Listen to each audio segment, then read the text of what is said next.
लेकिन हाँ, अब इतना पक्का है कि राकेश रोशन पहले या दूसरे नंबर पे आ गए हैं। जीत भी सकते हैं और अगर हारे भी तो इतना कम वोट्स के मार्जिन से हारेंगे कि कोई कह नहीं सकता है कि वो हारे हैं चुनाव। बड़े बड़े नाम, बड़े बड़े दिग्गज जो पर्दे के पीछे से खेल कर रहे थे, अब उनका नाम धीरे धीरे सामने आ रहा है। अब नाम मैं लूंगा तो राधा मोहन सिंह, अच्छा। हाँ, मोतिहारी सांसद, अच्छा। आनंद मोहन, अच्छा। ऐसे ऐसे लोग, ऐसा ऐसा मतलब कहिए कि राजनीतिक गिरोह इस चुनाव में काम कर रहा था। रामेश्वर महतो। नमस्कार दर्शकों, एक बार फिर से आप सभी का बहुत बहुत स्वागत है हमारे चैनल पर। तिरहुत स्नातक निर्वाचन उपचुनाव की चर्चा हम करने एक बार फिर आप सभी दर्शकों के बीच आ गए हैं। उपचुनाव समाप्त हो चुके हैं, वोटिंग खत्म हो चुकी है वहां पर, और अब ये विश्लेषण थोड़ा विलंब है आप सभी दर्शकों के लिए, लेकिन सटीक जानकारी के साथ हम आए हैं। कौन वहां पर जीत रहा है, कौन आगे चल रहा है, अंत अंत में क्या हुआ इस उपचुनाव के दरमियान। राकेश रोशन जो निर्दलीय प्रत्याशी जिनके नाम की चर्चा खूब हुई, इसके अलावा अभिषेक झा एनडीए के प्रत्याशी हैं, गोपी किशन की चर्चा हो रही थी। वहीं गोपी किशन के अलावा जो डॉक्टर विनायक गौतम जो जनसुराज के थे प्रत्याशी, उनकी भी चर्चा खूब हुई है। तो आखिरकार अंत समय में क्या हुआ है, हमारे सहयोगी उदित तारेन जी हमारे साथ जुड़ गए हैं, बातचीत करेंगे।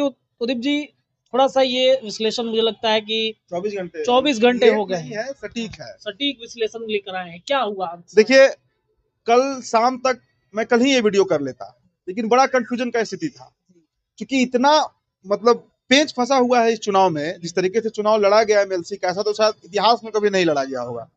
इतने फैक्टर्स, इतना तरह का जातीय समीकरण, जबकि एमएलसी वो भी शिक्षा निर्वाचन स्नातक निर्वाचन क्षेत्र में तो जाति काम नहीं करता, लेकिन यहाँ पर किया। तिरहुत में जो लड़ाई थी, अभी भी देखिए, दावे के साथ नहीं कहा जा सकता कि कौन जीतेगा, लेकिन हाँ, अब इतना पक्का है कि राकेश रोशन पहले या दूसरे नंबर पे आ गए हैं। जीत भी सकते हैं और अगर हारे भी तो इतना कम वोट्स के मार्जिन से हारेंगे कि कोई कह नहीं सकता है कि वो हारे हैं चुनाव। बड़े बड़े नाम, बड़े बड़े दिग्गज जो पर्दे के पीछे से खेल कर रहे थे, अब उनका नाम धीरे धीरे सामने आ रहा है। अब नाम मैं लूंगा तो राधा मोहन सिंह, अच्छा। हाँ, मोतिहारी सांसद। अच्छा। आनंद मोहन, अच्छा। ऐसे ऐसे लोग, ऐसा ऐसा मतलब कहिए कि राजनीतिक गिरोह इस चुनाव में काम कर रहा था।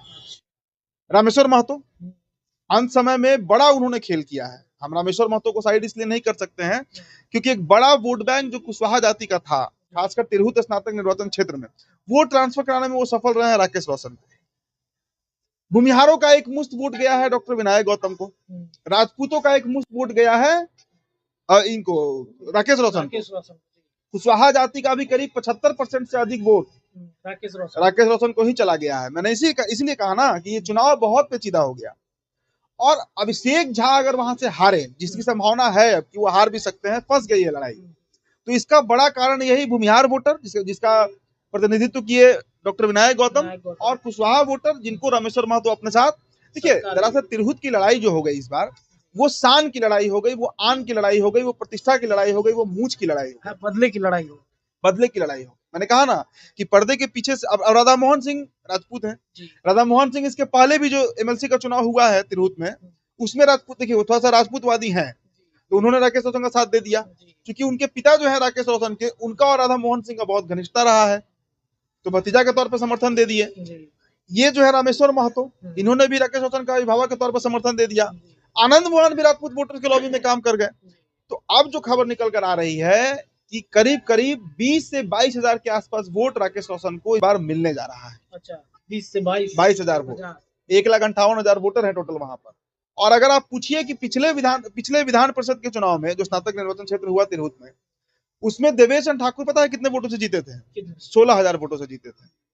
तो अगर 20 से 22 हजार वोट ले आ रहे हैं राकेश रोशन, जिसकी पूरी संभावना है, पूरी चर्चा है, तो फिर हम इस बात से कतई इनकार नहीं करेंगे कि वो पहले या दूसरे नंबर पर नहीं रहेंगे। मैंने कहा ना रत्नेश कि अब देखिएगा, जिस तरह हमारा प्रेडिक्शन बेलागंज को लेकर था, इमामगंज को लेकर था, बहुत सटीक बैठ रहा था, क्योंकि लोग जो वहां के वोटर्स आप उनसे बात कीजिए, वो आपको एक्चुअल फिगर बता पाएंगे, एक्चुअल पिक्चर दिखाते हैं कि यहाँ पर ऐसा ऐसा मतदान हुआ। पटना में आप घूमिएगा, मीडिया में तो आपको नहीं पता चलेगा। तिरहुत के जो लोग हैं, कुछ अधिकारी हैं वहां से जिनसे मेरी बातचीत, तो एक वोटिंग का ट्रेंड समझ में आया। 4 बजे कल वोटिंग खत्म हो गया था। Kushwaha voter, Rajput voter, plus कुछ अति पिछड़ा वोटर भी गया है राकेश रोशन के साथ। हालांकि देखिए, अभी भी हम नहीं कह रहे हैं कि अभिषेक झा हार रहे हैं। मतलब लड़ाई बहुत कड़ा लड़ाई है। देखिएगा आप, इतना कम वोट मार्जिन से इस बार हार जीत होगा कि पूरा बिहार चौंकेगा। और सबसे बड़ी बात कि ये जो चर्चा थी कि चिराग पासवान देखिए अंदर ही अंदर लोजपा के तमाम कार्यकर्ता राकेश के साथ थे। वो तो पहले ही दिन, जिस दिन उन्होंने पीसी किया, सब कुछ क्लियर कर दिया उन्होंने, इशारे इशारे। अंत समय में चिराग पासवान को क्यों पीसी करके कहना पड़ा कि हम आपसे जाकर समर्थन कर रहे हैं? क्योंकि रिपोर्ट एनडीए के पास जा रही थी कि हाथ से भी सीट निकल रहा है।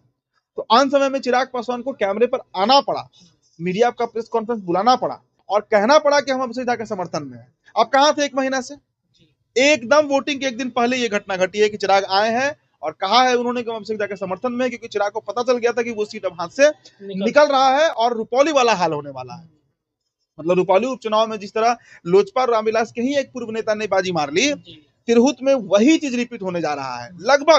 लगभग ये बात अब तय हो गया है कि वही गुणागणित तिरहुत में भी रिपीट होने जा रहा है रत्नेश। तो मतलब ये मान के चला जाए कि जो निर्दलियों का एक दबदबा बिहार में शुरू हो चुका है, बिहार की राजनीति में ट्रेंड सेट कर रहा है। देखिए एक तरीके से कहिए तो बड़ा सकारात्मक है।